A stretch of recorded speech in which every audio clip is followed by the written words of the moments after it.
Good morning, students. We have studied third chapter of civics, what is government, and in that chapter we studied what is government. We also studied about democratic government. Democracy, it means the government by the people, for the people and of the people. Now today I am going to start fourth chapter of civics, that is key elements of a democratic government.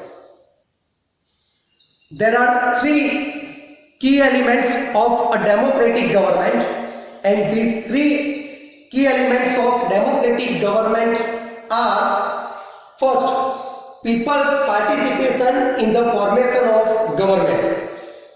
I repeat, first key element of a democratic government is people's participation in the formation of government.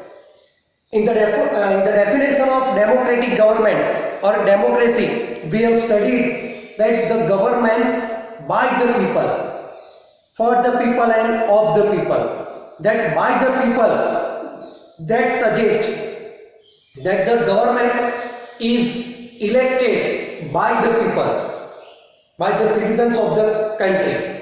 So first key element of democratic government is people's participation in the formation of government.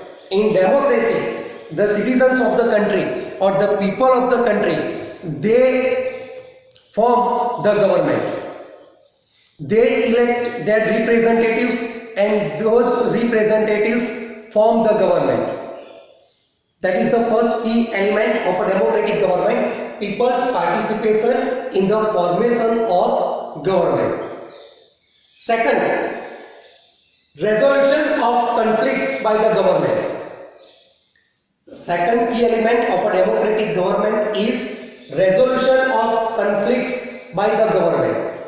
As the government is formed by the people, they have to work for the people, and that is why whatever the disputes, whatever the conflicts, whatever the problems the citizens are facing, they should be resolved by the government.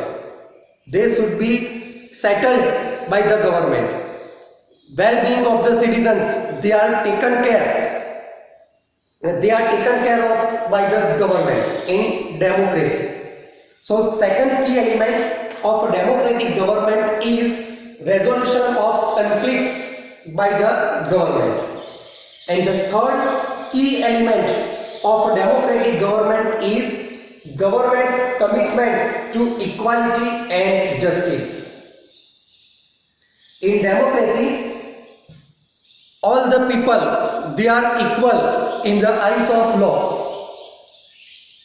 All the people, they are equal in terms of in the eyes of government or in the eyes of law.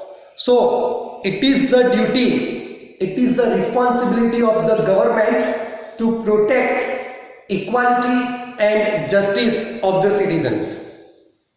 Government cannot discriminate any citizen based on any terms. The government cannot discriminate the people based on their caste, creed, race, religion, region, sex, etc.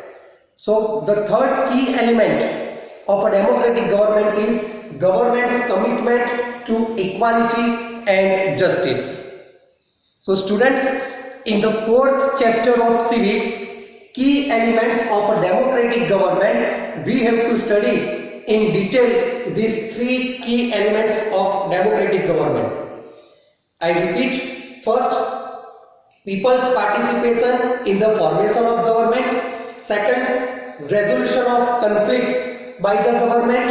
And the third, government's commitment to equality and justice. Thank you, students.